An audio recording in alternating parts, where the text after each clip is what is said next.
जितने आस्था चैनल पर कथा सुन रहे हो, जितने फेसबुक और यूट्यूब पर सुन रहे हो, बहुत सावधानी से सुनना। 11 आम के जो पत्ते जिस डाली में लगे होते हैं, वो डाली कोमल सी डाली, 11 टुकड़े कच्चे सूत से लपेट कर 11 बार उसका भाग, जब उसको लपेट लोगे इस तरह से इकट्ठा करके, आगे का जो भाग है 11 बार कच्चा सूत लपेटने के बाद जो भाग पीछे का आगे का कोई भी हो, उसको शहद में डुबाकर शिव जी को समर्पित कर दो। किस जगह पर रखना है? अशोक सुंदरी वाली जगह। अशोक सुंदरी की जगह जानते हो आप लोग, पहले भी आपको बताया है, आज फिर आपको वर्णन कर दें। जैसे ये गोल जलाधारी है, ये शिवलिंग रखा है, ये दो जहां से पानी बह रहा है बाबा के चरणारविंद, राइट में श्री गणेश जी का स्थान, लेफ्ट में कार्तिकेय का स्थान, बीच में अशोक सुंदरी की जगह। शंकर भगवान की 6 लड़कियां हैं। भगवान शंकर के 13 बच्चे हैं। 13 बच्चों में से 6 लड़कियां, उस 6 लड़कियों में से एक लड़की का स्थान, भगवान शंकर की एक बेटी का स्थान, अशोक सुंदरी का स्थान सामने पद्म पुराण में स्पष्ट किया। ये स्थान अशोक सुंदरी का। शंकर भगवान की जलाधारी में पार्वती जी का हस्त कमल, ऊपर से जो एक एक बूंद पानी गिरता है, ये शंकर भगवान की 5 लड़कियों का स्थान है। जया, विषहरा, शामरी बारी, दौतली और देव। शंकर भगवान की 5 लड़कियां भगवान शंकर के मस्तक पे जल की धार गिरा रही हैं। बीच में जो अशोक सुंदरी का स्थान है महाराज, उस जगह पर शहद का मुख, जो शहद आपने भिंगोया है, उस शहद का मुख शंकर जी की ओर कर कर इन्हीं नवरात्रि में शंकर भगवान के उस अशोक सुंदरी की जगह पर शहद का भाग शिव जी की ओर रख दें। महाराज, अगर घर में संपदा की कमी हो या कोई पैसा खा गया हो, रुपया नहीं दे रहा हो, पैसा अटक गया हो, तो उस शहद को शिव जी की ओर मुख कर कर उस आम के पल्लव की जो डंडी है उसको 11 डंडी को वहां रख दीजिए और उससे अपनी कामना कर कर आ जाइए। हो सके उस शहद में से थोड़ा सा शहद किसी रुमाल पर, किसी कपड़े में लगाकर उसको रख लीजिए। जिस व्यक्ति से पैसे लेना है, जिस व्यक्ति से पैसे मांग रहे हो, उससे एक बार जाकर मिल लीजिए, एक बार उसको खबर कर दीजिए। बाबा चाहेगा भोलेनाथ तो नवरात्रि में ही पैसा वापस आ जाएगा, अगर शिव कृपा कर दे।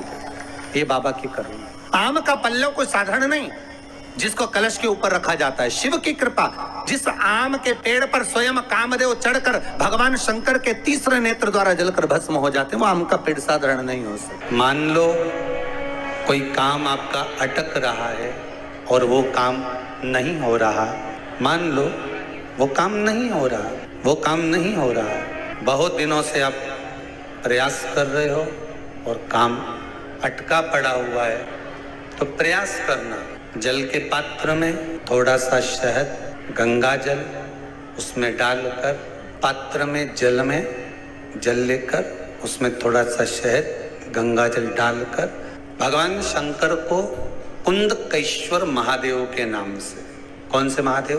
कुंदकेश्वर। कहते हैं बहुत बांधाओं में जब व्यक्ति पड़ जाता है, बहुत बांधाओं में जब व्यक्ति चला जाता है, कुछ ना कुछ समस्याओं में जब व्यक्ति फंसा रहता है, पड़ा रहता है, तो कुंदकेश्वर महादेव का स्मरण करना चाहिए। एक प्रयास और करना, छोटा सा प्रैक्टिकल करने में क्या जाता है। दुकान पर ग्राहक नहीं आ रहे ना, आधा घंटा हो गया कोई ग्राहक नजर नहीं आया, फालतू बैठे हो ना दुकान पर, जब ग्राहक नहीं आता तो फ्री हो, तो एक काम करो, कोई भी जरा सा हाथ में पानी लेकर कुंदकेश्वर महादेव के नाम से 51 बार, 21 बार बोलकर, 11 बार बोलकर वो पानी को दरवाजे पे छींट दो। आधा घंटा, ज्यादा से ज्यादा 20 मिनट, आधा घंटा 30 मिनट नहीं लगेंगे और ग्राहक प्रवेश करना प्रारंभ। टिकल करने में क्या जाए? अब ई में कहीं घटा तुम्हारा कि पानी घट गया, कि बोलने से, कुंदकेश्वर महादेव का नाम लेने से जीवान घट गई, कुछ घटा? फायदा तो तुम्हारा ही हुआ। कुंदकेश्वर का नाम, कोई काम अटक रहा है, शहद जल के पात्र में डालिए और थोड़ा सा गंगा जल डालकर किसी भी दिन जब तुम्हारा मन पड़े तब शंकर जी को समर्पित कर और साथ में 1 लोटा पानी, 1 कलश जल का अलग से लेकर जाओ। जब शहद का जल शंकर जी को समर्पित कर दो, उसके बाद सादा जल शंकर जी को अवश्य समर्पित करके। शहद का जल बांधाओं को हर लेता है, बांधा को हरता है। हम तो कई बार बच्चों से कहते हैं, अगर कोई बच्चा कंपटीशन एग्जाम में बैठ रहा है, इंटरव्यू दे रहा है, या कोई एग्जाम में नहीं निकल रहा है, तो प्रयास करना बेलपत्री का जो बीच वाला पत्ता होता है, इस पत्ते पर शहद लगाकर हथेली में रखकर अंगूठे से इसको इस तरह से दबाकर शिव जी के कुंदकेश्वर महादेव का नाम लेकर अपनी मनोकामना कर कर शंकर भगवान का जो शिवलिंग है उस शिवलिंग पर इस बेलपत्री के पत्ते को चिपका कर आ जा और एग्जाम देने जा। बाबा निपटे का सब काम कर। तो किस एग्जाम में बैठ रहा है, कंपटीशन एग्जाम में बैठ रहा है या इंटरव्यू के लिए जा रहा है, किसी परीक्षा में बैठ रहे हो या कंपटीशन एग्जाम के अंतर्गत या इंटरव्यू के लिए जा रहे हो, अपने नौकरी के लिए, प्रयास करो। शिव महापुराण के छोटे छोटे जो उपाय शंकर की कथा में हैं, इसमें कोई खर्चा नहीं होता। अभी तक आपने जितनी कथा शिव महापेश होता हो, अशांति रहती हो, क्लेश रहता हो, या छोटी छोटी बात पर विवाद चालू हो जाता हो, या पति पत्नी में, परिवार में, सास बहू आदि कादिक में कहीं ना कहीं कुछ अगर विवाद रहता हो, तो शास्त्र कहता है ऐसा बेलपत्री की डंडी रहती है ना, जैसे ये बेलपत्री की जो डंडी होती है, डंडी का जो भाग होता है बेलपत्री की, ऐसा बेलपत्री की 7 भाग ले लो, मतलब बेलपत्री 7 ले लीजिए। 7 बेलपत्र लेकर कच्चा जो सूत होता है ना, कच्चा सूत जो जानते हो पेड़ पौधे में माताएं लपेटती हैं, धागा जो होता है ना सफेद कलर का कच्चा धागा, जो बड़ में, पीपल में और आंवला आदि में लपेटा जाता है, कच्चा सूत, उसको शंकर भगवान और माता पार्वती का स्मरण कर कर नंदी के, जो नंदी होता है, नंदी के राइट भाग में, नंदी का एक पांव ऊंचा होता है, आपने देखा होगा आगे का पांव ऊंचा हो, बैठते समय नंदी का एक पांव ऊंचा है, एक पांव नीचे की हो जाता है, तो नंदी का जहां पांव ऊंचा है उस ऊंचे पांव के पास में बैठना है। कच्चे सूत पर उस बेलपत्री के जो 7 गुच्छ हैं, 7 जो बेलपत्री के भाग हैं, 7 बेलपत्री हैं, उसको अपना नाम गोत्र स्मरण कर कर उस कच्चे सूत को लपेटना है।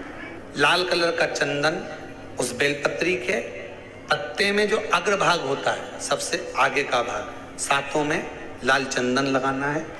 महाराज उस चंदन को लगाकर शंकर भगवान को समर्पित अगर करते हैं तो जिस घर का गोत्र बोला है उस घर में कभी क्लेश नहीं हो सकता, उस शांति का अनुभव। एक धागा होता है पक्का धागा, एक धागा होता है कच्चा धागा। बहुत ध्यान दीजिएगा महाराज, पक्के धागे से नहीं लपेटना सफेद, कच्चा जो धागा पीपल में, बड़ में या आंवला आदि में जो हम लोग लपेटते हैं पूजन करते समय, वो कच्चा धागा। और एक बात और आपको कहने, अगर मान लो किसी पति पत्नी का तलाक तक की नौबत हो गई और तलाक नहीं कराना है, आपस में वापिस प्रेम बढ़ जाए, छोरी वापिस घर में रहे, बेटा उसको रखे, बहू रहे, आपस में प्रेम बढ़े, वो भले मायके चली गई हो, वो भले लड़का छोड़कर चले गया हो, अकेली रह रही हो और चाहती है कि मैं पति के साथ रहना है, तलाक नहीं होना चाहिए, हम दोनों में प्रेम रहे, वो संभाले मेरे को भी और मैं भी आदर करूं, वो भी आदर करे।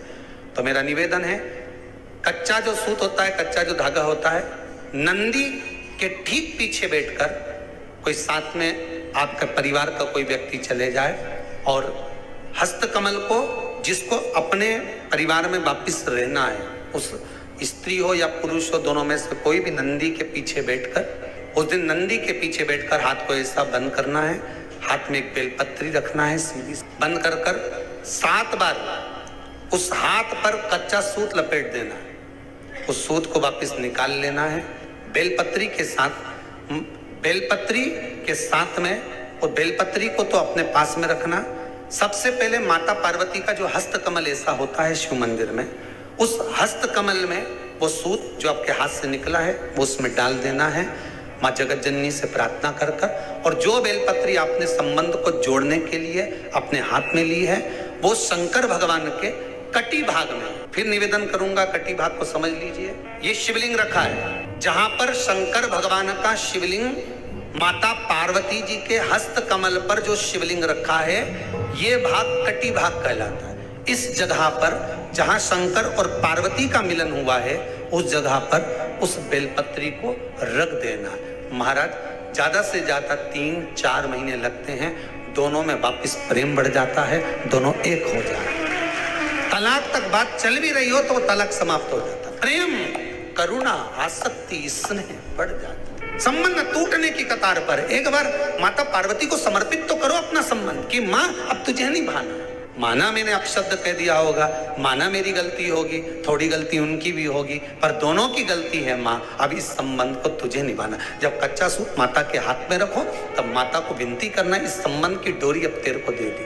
शंकर भगवान को अगर 108 बेलपत्र चढ़ा रहे हैं, चावल चढ़ा रहे हैं, पुष्प चढ़ा रहे हैं, शिव को आप एक ही बेलपत्र पर चंदन की बेलपत्री की जो डंडी आप पीछे से तोड़ देते हो, उसी डूट को चंदन में भिगोकर 108 बार पंचाक्षर मंत्र नमः शिवाय या षडाक्षर मंत्र ओम नमः शिवाय या श्री शिवाय नमस्तुभ्यम बोलकर उस चंदन की एक 108 बिंदी भी आप अगर बेलपत्री पर लगाकर अपनी कामना कर कर बाबा से दिल की बात कहकर आप अशोक सुंदरी वाली जगह पर छुआ कर, कटी वाले भाग को छुआ कर शिव के शिवलिंग पर समर्पित करते हो, दुख कितना भी बड़ा हो मेरा शंकर काट ही देता है,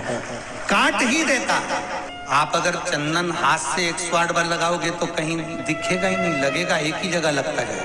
पर जो डंडी का डूट आपने पीछे से तोड़ा हुआ है बेलपत्र चढ़ाने से पहले, उसको भिंगो कर उस 8 बार अपने हृदय की बात शिव को दिल से, वो कहते ना जैसे पहले के लोग पत्र लिखते थे तो बड़े दिल से लिखते थे, काकी जी मन थारी याद आवे। ये बेलपत्र नहीं है, ये हमारा पत्र है, हृदय से लिख कर कहो तो दे तो दोस्त, कहो तो।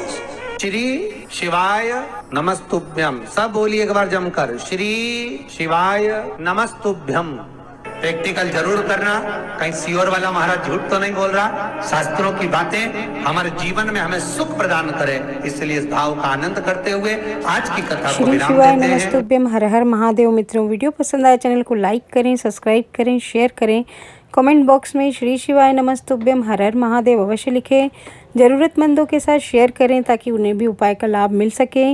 मिलते हैं नेक्स्ट वीडियो में। धन्यवाद।